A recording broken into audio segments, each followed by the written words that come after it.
Next fall, iOS 9 is going to make your house a home kit.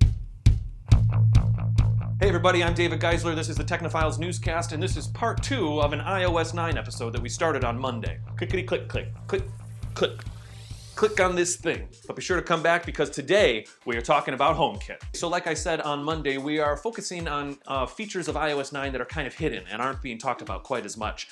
And we found a ton of them that work with HomeKit. Okay, so HomeKit technically came out with iOS 8, but it was very bare bones. In iOS 9, Apple is adding a ton of features. So let's just hit them. Let's do it. One of the first things I want to talk about is multiple triggers. So instead of just having a geo-fence or a time of day trigger an event, in other words, turn the lights on at 5 or unlock the door when I come home or something weird like that, or open the shades. So what Apple's including in iOS 9 is triggers that can have multiple variables. For example, when I come home before 5, turn the lights on, or if I come home after 6, open the garage door. Well, I mean, it could be anything really, right? So that's like a little thing that I actually think is gonna end up being a big thing. Also, I wanna note that with these multiple variables, they're also going to include rolling data. For example, sunset and sunrise, things like that, which change every day. But on the other end, the end where the smart devices are responding and doing things, Apple has created something called scenes. So the concept of scenes isn't necessarily a totally new thing, but it's gonna come native in iOS 9. They are creating 4 default scenes, as I understand it. Essentially,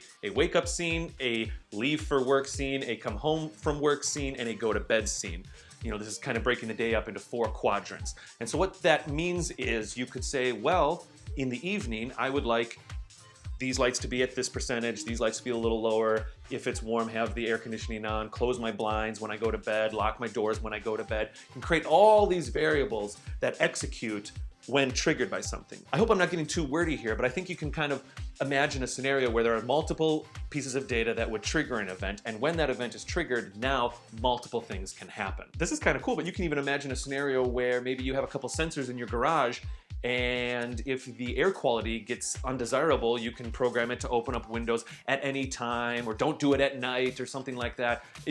The logic here is kind of endless, and it's very cool. We could probably have a whole conversation about what you could do with that. So I'm gonna move forward to, let's actually talk about Apple Watch. And I mean Apple Watch's relationship to HomeKit specifically, of course. Right now you can use your Apple Watch to, use Siri, and it goes to your phone, and then it would go to your smart devices and turn your lights on or off. We'll just use lights on or off as the example here. One of the things that's kind of cool about iOS 9 is that the Apple Watch will now be able to talk to HomeKit independently, even if you don't have your phone in your pocket. So for example, let's say you just run outside real quick and accidentally leave your phone in the house and it locks or something. Using Bluetooth, the phone can talk to some of the other smart devices, potentially unlock your door. This is really gonna get exciting, and I think kind of change our lives in 4 or 5 years. It's gonna be a big deal. One quick little thing, iOS 9 will allow developers to use descriptive language when connecting to devices. So with iOS 8, you would usually just get like a serial number, maybe a brand name. We've all experienced this when we're just Bluetoothing to like a speaker. You see all the different speakers, and sometimes you don't even know exactly which one's yours because there might be duplicates or whatever. Well, now developers can create their own custom names for a light or a coffee machine or an air quality sensor or a door. And in addition to that, Apple is also going to include some stock icons that developers can use if they want. With every passing year, we're going to just have more and more smart devices that are talking to each other. So Apple has added a couple new device categories into iOS 9. They're going to be including things like programmable switches, air quality sensors, motion sensors, alarm systems, doors and windows, window coverings, hoverboard sensors. I'm joking, not hoverboard sensors. And last but not least, Apple is creating a system using iCloud to enable smart devices to not require Apple TV. And I want to take a second to explain kind of how this works. If you have a phone and you're on your Wi-Fi network and you say, Siri, turn a light on, that phone talks to a hub, which talks to the light, and the light turns on.